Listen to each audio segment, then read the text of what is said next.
Hi friends, welcome to our channel Friday box office. So ఈరోజు topic ఏంటంటే పవన్ కళ్యాణ్ గారి సతీమణి ఆనా కొనిదల గారు మార్క్ శంకర్ పేరిట 17 లక్షల రూపాయలు వెంగమాంబ శ్రీ వెంకటేశ్వర స్వామి సత్రానికి విరాళంగా ప్రకటించారు. నిజంగా హ్యాట్స్ ఆఫ్.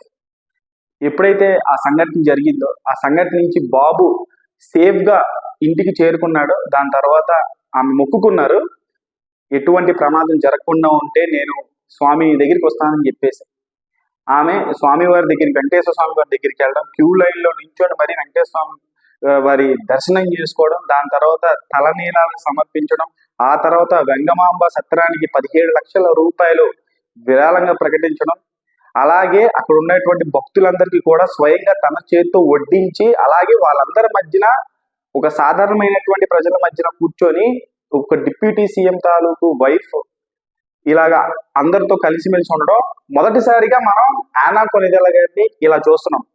నిజంగా ఒక దేశం కాని దేశం, కల్చర్ కాని కల్చర్ లో మన ఇండియాకి వచ్చి పవన్ కళ్యాణ్ గారిని పెళ్లి చేసుకున్న తర్వాత ఆయన అలవాట్లనే కాదు, ఆయన ఆచారాన్ని, ఆయన సంస్కృతి సంస్కారాన్ని కూడా ఆమె అలవర్చుకొని ఈ రోజు నిజంగా మన హిందువులందరికీ కూడా ఒక ఆదర్శంగా నిలిచారు.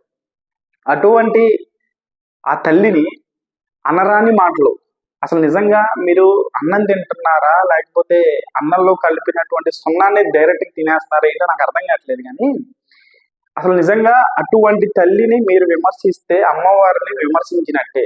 ఆమెను చూసి నేర్చుకోండి, ఇన్స్పైర్ అవ్వండి. అరే, ఒక ఫారినర్, దేశం కాని దేశంలో పుట్టినటువంటి ఆ తల్లి ఈ రోజు పవన్ కళ్యాణ్ గారిని పెళ్లి చేసుకున్న తర్వాత ఎంత చక్కగా ఒదిగిపోయి డౌన్ టు ఎర్త్ గా భక్తుల మధ్యలో కూర్చొని ఆమె నిజంగా ఆ భక్తికి హ్యాట్స్ ఆఫ్ చెప్పాలి.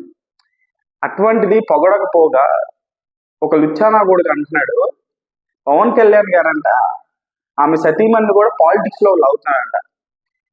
అసలు నువ్వు ఇక్కడే పుట్టావా లేకపోతే ఎక్కడైనా పుట్టావా లేకపోతే ఎవరికి పుట్టావో తెలియదు, కానీ కొంచెం సిగ్గు తెచ్చుకుంటారు బాబు. ఇక్కడ ఎవరైతే సోషల్ మీడియా వేదికగా పవన్ కళ్యాణ్ గారి సతీమణిని ఉద్దేశించి కామెంట్ చేస్తున్నారు, వీళ్ళందరినీ కూడా కేసులు బనాయించి జైల్లో వేయాలి.